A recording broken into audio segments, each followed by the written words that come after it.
Why the market is so volatile right now. The sell-off continued Tuesday, with market participants concerned about a number of factors both technical and fundamental. A highly successful trade against market volatility unwound Monday when the VIX Fear Index spiked and two products that bet against tumbled. Most market strategists believe the current dip should be bought. When it comes to the recent market tumble, causes range from the usual suspects to the unusual suspects, and it looks like the latter are causing the most damage now, in part because they're harder to pinpoint. The usual suspects, of course, are worries about rising interest rates, elevated valuations, and political uncertainty in Washington, all of which can be expected to give investors the jitters and turn a routine drop into a mad dash for the doors. But over the past several days, the unusual suspects have been playing a big role.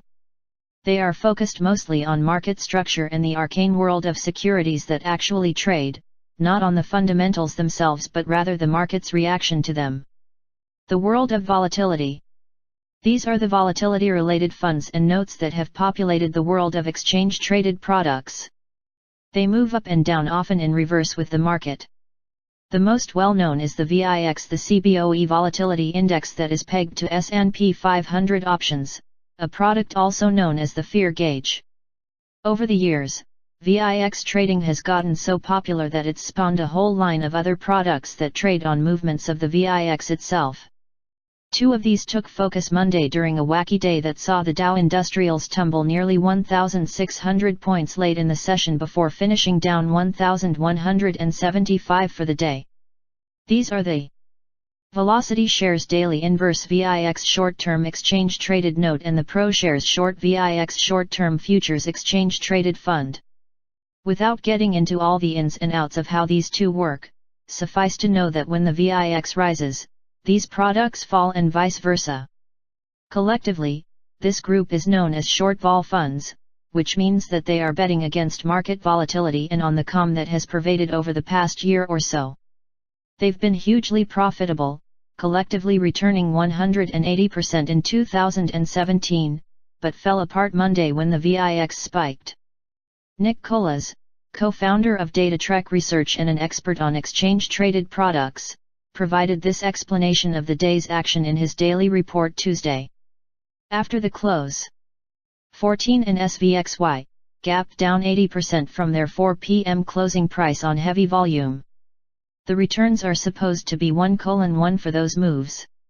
If the VIX rises 5% from open to close, these products should decline 5%. The CBOE VIX index opened Monday at 19 and closed at 37, a 95% move.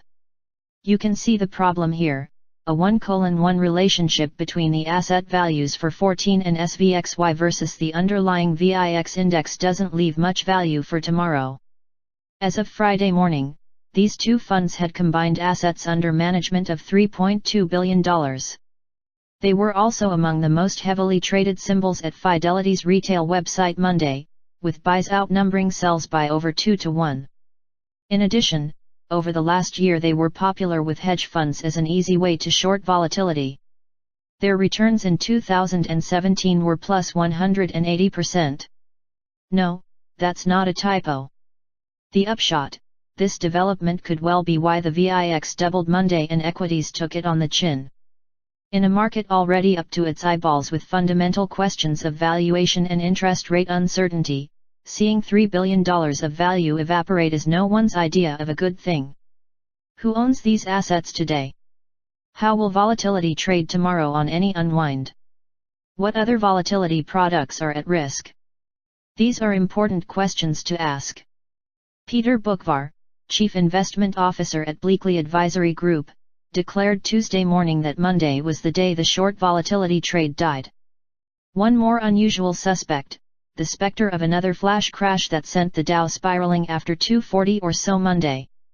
While trading floors pretty much everywhere said there was no indication of a fat finger trade or another market malfunction, the rapid fall, in which the blue chip index was losing hundreds of points in seconds, brought back memories of the first full-blown flash crash. From Greg Valliere, Chief Global Strategist at Horizon Investments. We've talked with technical experts who believe much of yesterday's move was forced selling, dictated by electronic risk management models. It was not about inflation fears or the Fed, which were factors last Friday.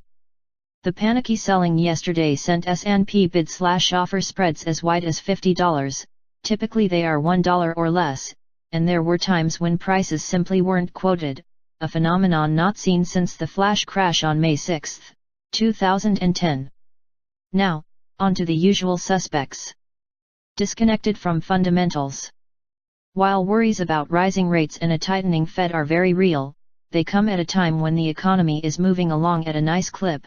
Earnings are nothing short of superb, and Washington, for all its political chaos, remains firmly pro-business. Still, one of the oldest market truisms is that buying begets buying and selling begets selling. So when the doors are suddenly flung open on a market that has been on such a breathtaking tier higher, it's only natural that many participants will follow the crowd outside looking to get a breath of fresh air. Dubravko Lakosbujas, head of U.S. equity strategy at J.P. Morgan Chase, took note of both the usual and unusual suspects, and noted how the current market action suggests that market psychology rather than the usual sell-off suspects is taking hold. We see the market sell-off entirely disconnected from fundamentals.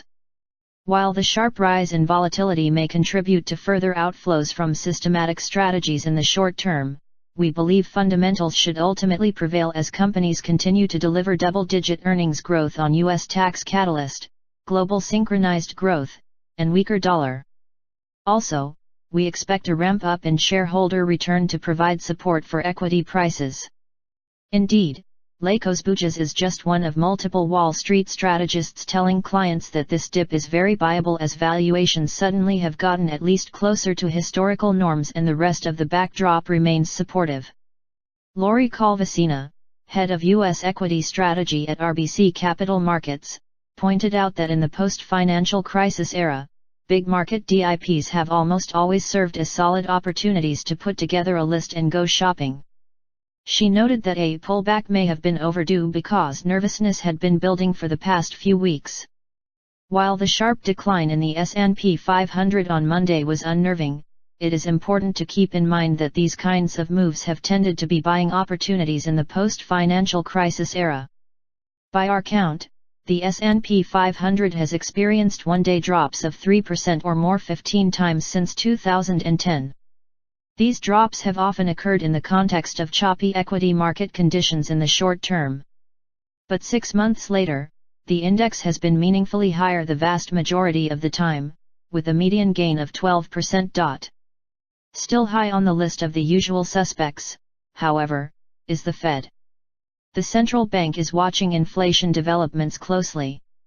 Investors worry that if wage pressures heat up and prices follow, that would push the Fed into tightening policy and choke off the main market story of the past 9 years, namely cheap money and easy financial conditions that have allowed the massive market run-up. The Fed ended its money printing programs in 2014 and last October started gradually shrinking its balance sheet.